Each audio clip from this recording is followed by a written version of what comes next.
So, my name is Matthew Flinders. I'm a Professor of Politics at the University of Sheffield. I'm currently the Chair of the Political Studies Association, which is the main learning society for people who study politics, okay? So what I thought I would do with you in this half hour is talk to you a little bit more broadly around what's going on and how does Parliament fit within it. Because actually, if you focus on Parliament on its own, there's a danger that you can miss the bigger picture, particularly if you want to understand some of the challenges that Parliament faces. I work in Parliament around 2 days a week, and it is an incredible place. It's like a living organism with lots of things going on. And the most interesting thing about Parliament is that actually most of the work goes on behind the scenes. It's a bit like an iceberg, where what you see on television is really theatre, and the real hard work is happening underneath. Now what I like to do, this is a very good technique at university, right, is I will wander around and talk to people, okay? And I will say to them, what's your name? And tell us something about you. Is that okay? Yeah. Oh. It's one way, it stops people falling asleep, you see. You get caught out. So shall I start now? Okay. What's your name? Sam from where? What are you talking about? Like right away? Yeah. What's this broad there? What's your address? Swinton. Yeah. Swinton. Good. Okay. So, see, no point at all. Just keeps you on your toes, doesn't it? So we're going to talk about anti-politics to what I call pro-politics. Now, this is nothing. Don't try and write anything down. This is just to try and make you think. What I'm going to focus on is this notion of what I call the nexus, because that's the big issue between society and Parliament. It's not on society or Parliament, it's on this thing I call the nexus. And who can tell me, what do you think I mean by the nexus? What is a nexus?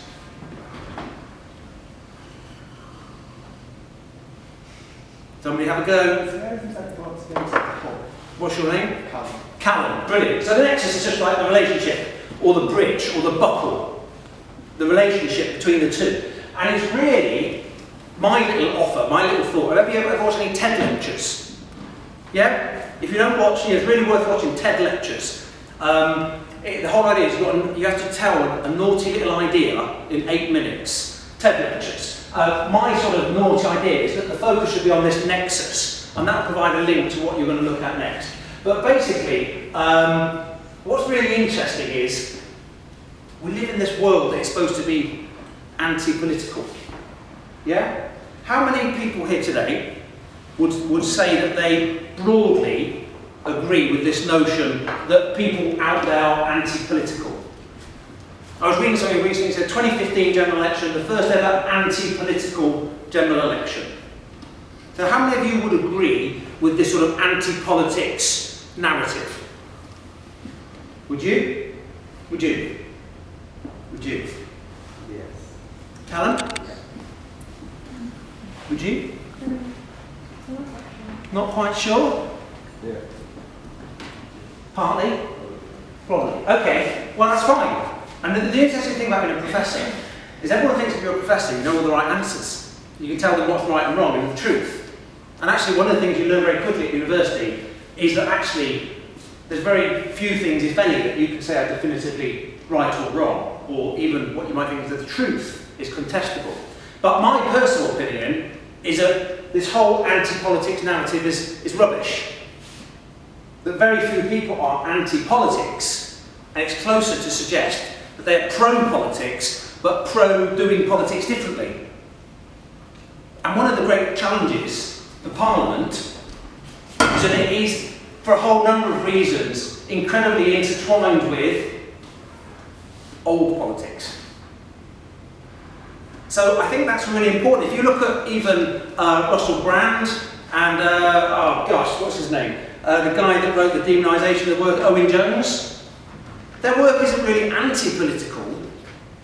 It's more wanting a different form of politics. So what's really interesting, I'm going to go through these sections, A, B, C, and my focus is on this nexus. At university it used to be great. University lectures used to be fantastic, because you'd go in, you have an hour, and you could pretty much talk about what you wanted within a broad topic.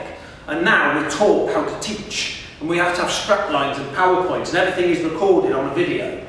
And actually, I think often the standard of teaching is a lot worse because you feel very confined. But we always have to have a strap line now for every lecture.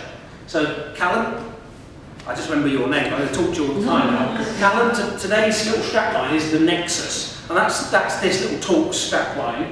But the Antipolitics is very interesting because there are a number of interesting paradoxes.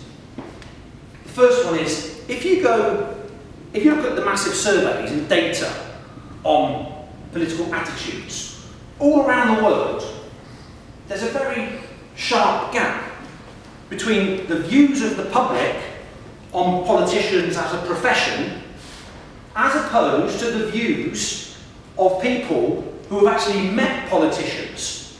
So what's your name? Alex, right. So, okay, broadly, if I go up to 100 people on the street and say, what is the first word that pops into your head when I say politician? You can imagine the sort of answers that you'd get, generally very negative. Self-interested, sleaze, corrupt, bastards, whatever. There is a book, actually, called Don't Vote for the Bastards, it just encourages them. There is actually a book with that title. But if you then say to those very same people, have you ever met your local politician, and how were they?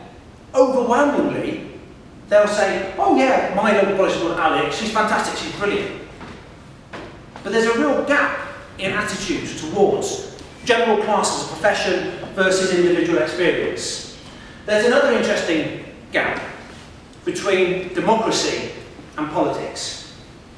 If you go again all around the world with big public opinion surveys, you say to people, what do you think to democracy? They'll generally say, brilliant, it's a positive concept, we want it. If you say to them, what do you think to politics? They'll say, that's a bad word, that's corrupt, that's sleazy. What's interesting about that? Who can tell me what's interesting about that tension? Democracy, politics.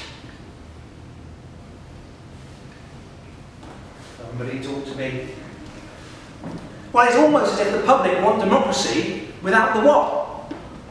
Without the politics. And so one of the great tensions you've got around the world at the moment, from the national level to the supranational level, is you've got a trend towards taking more and more powers and responsibilities away from elected politicians to different forms of decision maker, the hollowing out.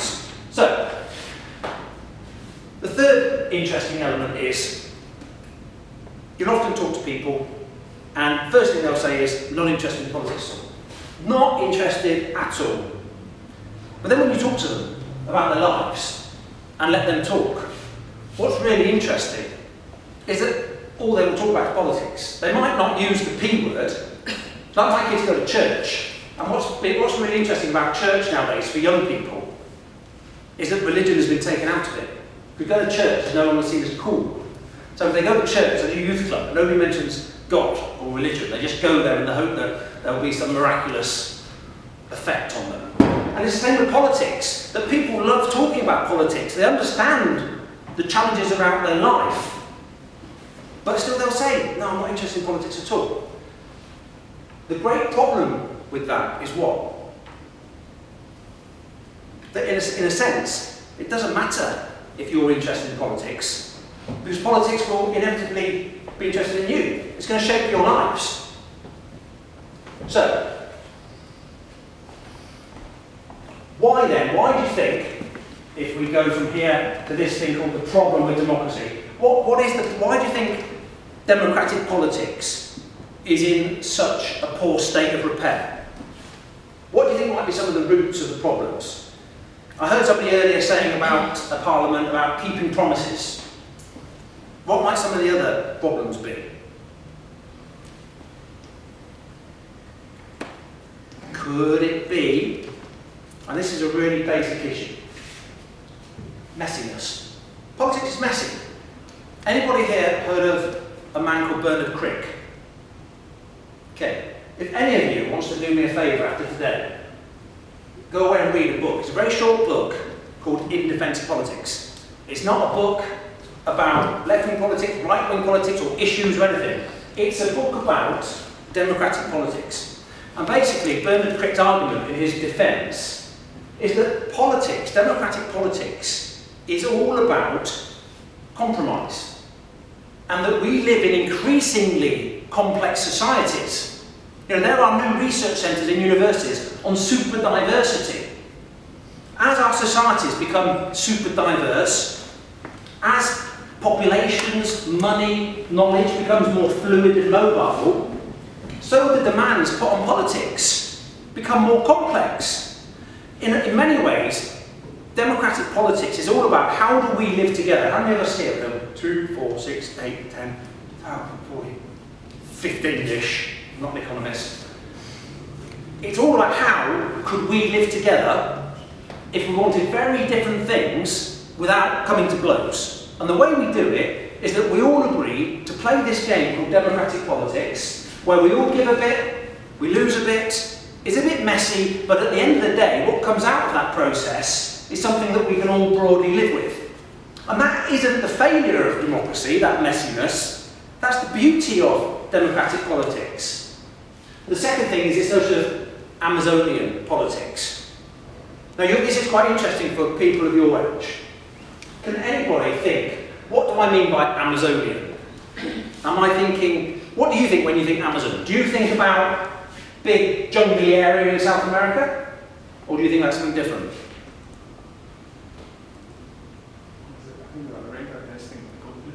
The company. Exactly. When I talk about Amazonian politics, I don't mean jungles, rivers. I mean Amazon. And one of the interesting things about politics and how democratic politics is understood, I would argue, in recent years, particularly since the 1980s, is that politics is seen as very much an individual endeavour. We choose our politicians based on what we think they can deliver for us. And we vote as if we're buying a service online after reading different manifestos. And then we make our vote, and the next day, when everything that was promised doesn't pop through the door in 24 hours gift wrapped, we think politics has failed.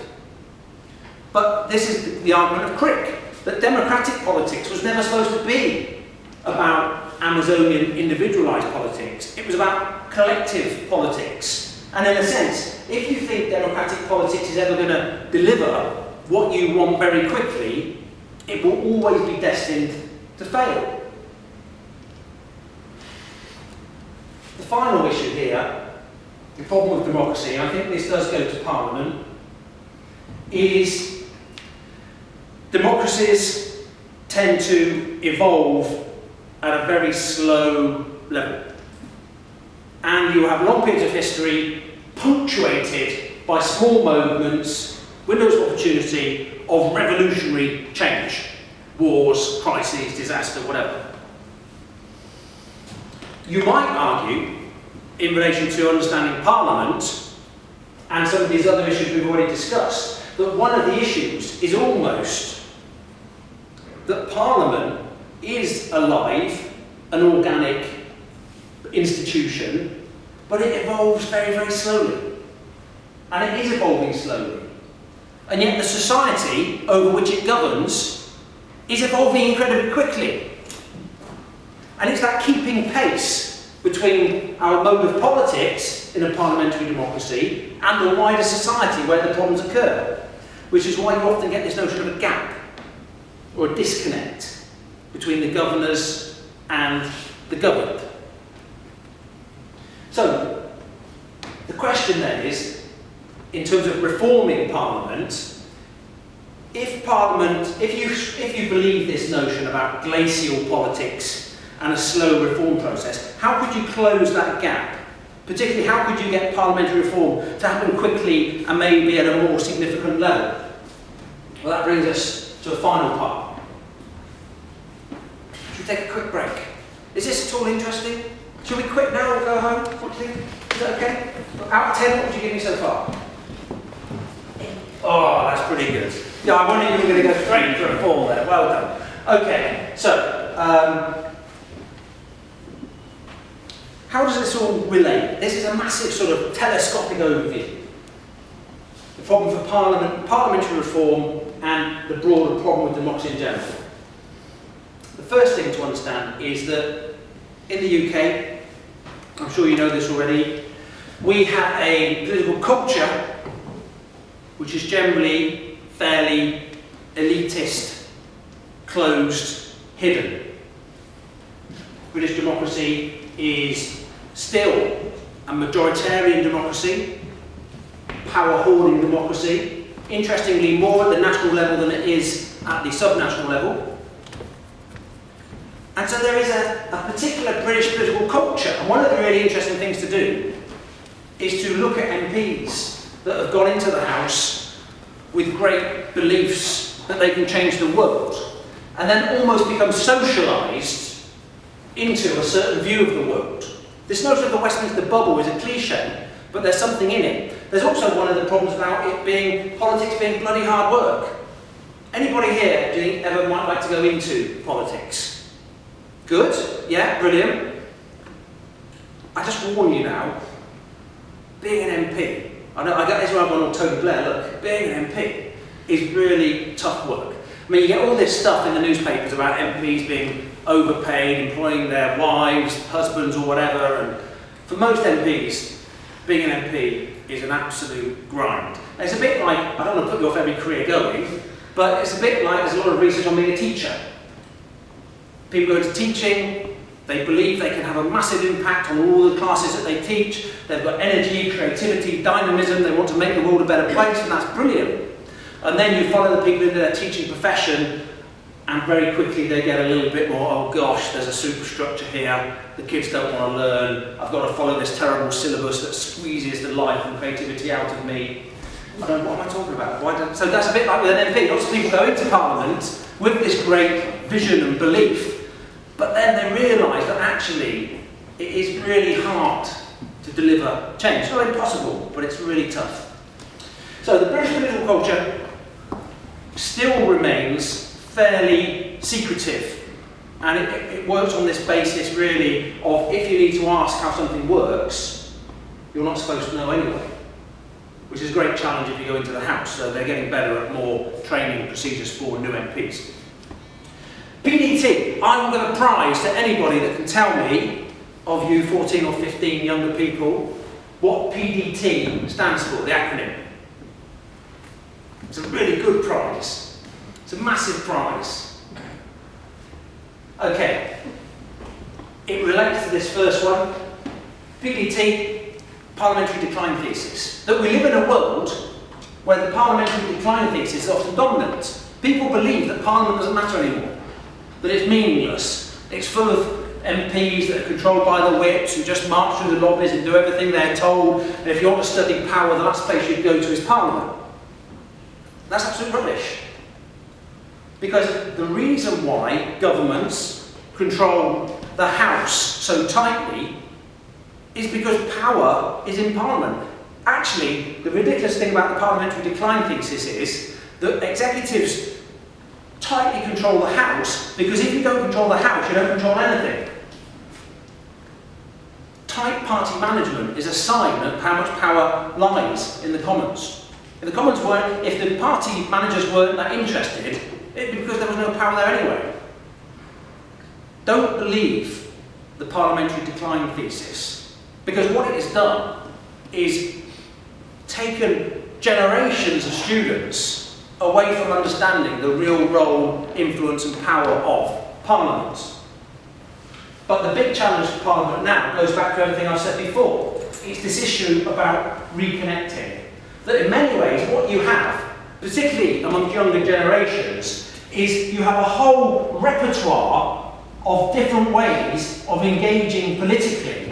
Some will be offline, some will be online, hacktivism, boycotting, all sorts of different ways of engaging politically that are very different to traditional voting.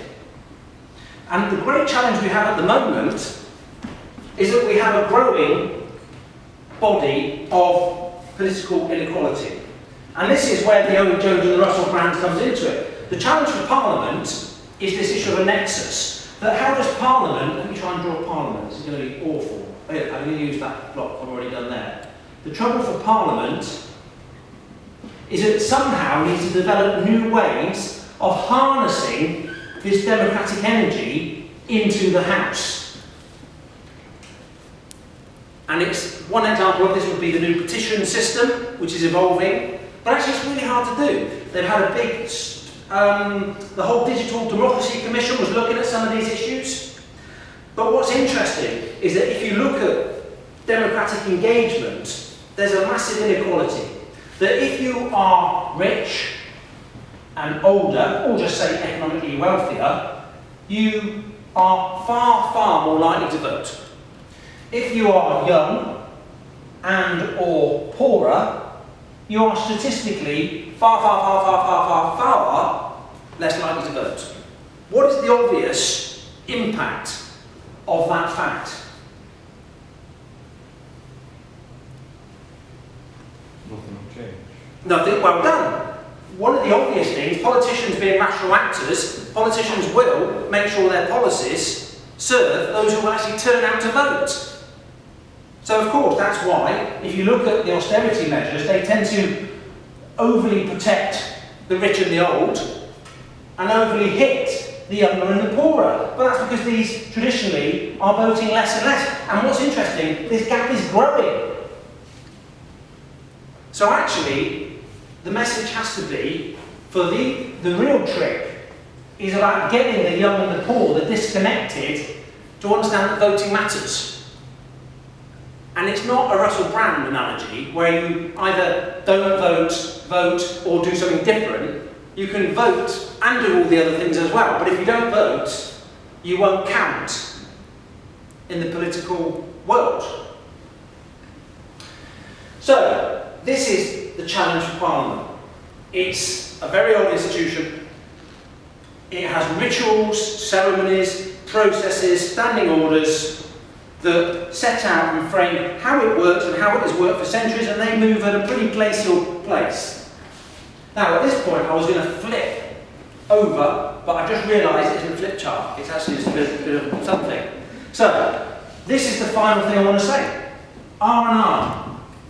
There is, we know just saying about glacial change, windows of opportunity, historical institutionalism. There is a big window coming up on the horizon. Can anybody tell me what it is? Thinking of Parliament. It's the R&R. Basically, the Palace of Westminster is collapsing, it's falling down. Because for decades, serious refurbishment work that needed to be done has been neglected by governments that were scared of going to the public saying we need to spend huge sums of money on Parliament, because the public obviously are very reluctant to spend money on politics because they see it as spending money on politicians. So now we have the renewal and refurbishment of the Palace of Westminster. Joint committee of both houses has just been established, but why does this give new opportunities? If you've got a house, say you buy a house and it's derelict, you've got to rip everything out. What does that allow you to do? Start change. Brilliant. Now this is the politics. This is the hidden politics now. That basically estimates that go from 6 to 20 billion pounds. That's how much it's going to cost. Huge sums of money that make the MP's expenses scandal look like nothing. But this isn't money being spent on politicians or parties. This is to rebuild a historic palace, an iconic global building, heritage listed. But one of the big opportunities is, if you have to basically gut and rip out that building, you don't have to replace like for like. You could use that as an opportunity to put in a different chamber, or more light, or more space for the public, meeting rooms. I was this time, no, what day is it today? It's Monday, isn't it? I remember this very well, because I spent 15 hours on a coach, which was not much fun. Cardiff. I went to Cardiff last week to the National Assembly of Wales. I spent 2 days a week in Parliament, and I went to the National Assembly of Wales the first time. I walked into the sort of atrium reception, and I took a picture, and I immediately saw this sort of security guard woman come at me. And I had all my shoes with me. I thought, oh, this is going to be terrible. I get told off within seconds of being in here. And this woman walked up to me, and I said, hello, sorry, are you going to tell me I can't take a picture? And she said, no. She did it in a Welsh accent, but I'm not going to try and do my Welsh accent, because it sounds not very Welsh. She said, no, I've just come to welcome you to the National Assembly of Wales. I was like, what? What? And I said to my students, look, this is a different culture.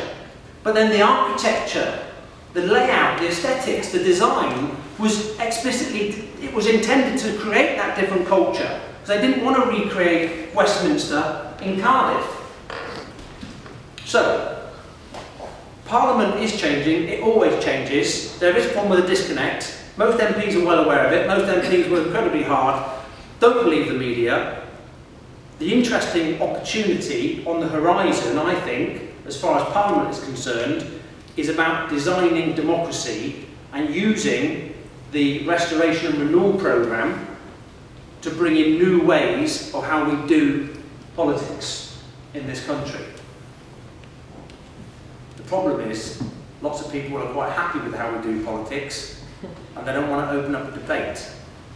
That doesn't mean it won't happen.